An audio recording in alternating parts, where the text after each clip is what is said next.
Considero que nosotros elegimos a los gobernantes que tenemos, no ellos a nosotros. ¿Y cómo los elegimos? Pues con promesas y mentiras. Una pregunta compleja, y es una pregunta compleja porque no tiene una respuesta de sí o no, como casi ninguna pregunta. ¿Tenemos los gobernantes que merecemos? De alguna manera sí, pero hay atenuantes, es decir, si a mí me ponen el día de la votación a votar por el partido de Caguachi, o el partido del Niño Verde, o el partido de Beltrones, pues no tengo muchas opciones, es decir, no tengo mucho para dónde hacerme. Y esa para mí es un atenuante, es decir, en la medida que no hay una reforma política que implique que los ciudadanos puedan ser representados públicamente, no hay mucho margen de maniobra. Entonces, ese es un atenuante. De cualquier manera, sí creo que en el momento en que el PRI va a volver a ganar las elecciones, algo se pudre en Dinamarca. Algo no anda bien en este país porque hemos padecido durante muchos años gobiernos corruptos, ineptos, llenos de pillos, y hemos hecho poco al respecto. Mi sensación es que ya tendría que haber habido una revolución hace 40 años en este país y no la va a haber porque de alguna manera los ciudadanos somos cómplices. Los ciudadanos de pronto nos hacemos a un lado y decimos nosotros somos puros, somos gente sin ningún problema, y eso no es verdad. Los ciudadanos somos cómplices en la medida que participamos en actos de corrupción, en la medida que estamos esperando un hueso del gobierno.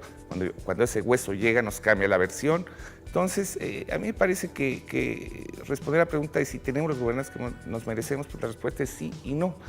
Sí porque, insisto, participamos en esta red de complicidades, y no porque las opciones que hemos tenido o las que nos ha dado el gobierno son muy pobres, son casi nulas, y es por eso que yo cada que voy a votar, pues sí voy a votar porque me parece muy importante hacerlo, pero agarro el papel, lo tacho y me largo a mi casa. Yo creo que ni víctimas ni es lo que nos merecemos. Creo que en gran medida es una situación del sistema. Siempre he pensado que hay muchos políticos decentes y honestos, pero a la hora de llegar a cierto nivel o se corrompen o no suben.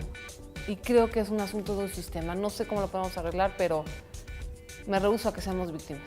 Bueno, creo que en cierto sentido ni nos los merecemos ni somos víctimas. Más bien, el asunto es que somos corresponsables. ¿Esto qué significa? Que el tipo de gobierno y el tipo de relación que tenemos con nuestros gobernantes, nosotros la definimos con ellos. Si dejamos que unos la definan, pues la van a definir a su manera. Si dejamos que otros la definan, pues la van a definir a su manera.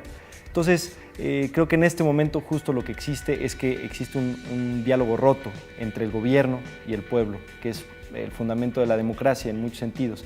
Entonces, pues vivimos en una democracia que no funciona, y en ese sentido tenemos esta disrupción en que decimos, pues yo no quiero mi gobierno, y el gobierno dice, el pueblo no participa. ¿Qué nos queda? Pues tratar de dialogar un poco mejor y reconocernos todos responsables en la misma magnitud. Ok, ninguno de las dos, porque por un lado somos un pueblo con mucha tradición, con mucho orgullo. No podríamos decir que merecemos esto. Por otro lado, tampoco somos víctimas de ellos. Lo que yo diría más bien es que depende de nosotros enteramente qué es lo que hagamos con nuestro destino, qué es lo que podamos hacer para controlar nuestro entorno, para hacer que la realidad se convierta en lo que nosotros queremos.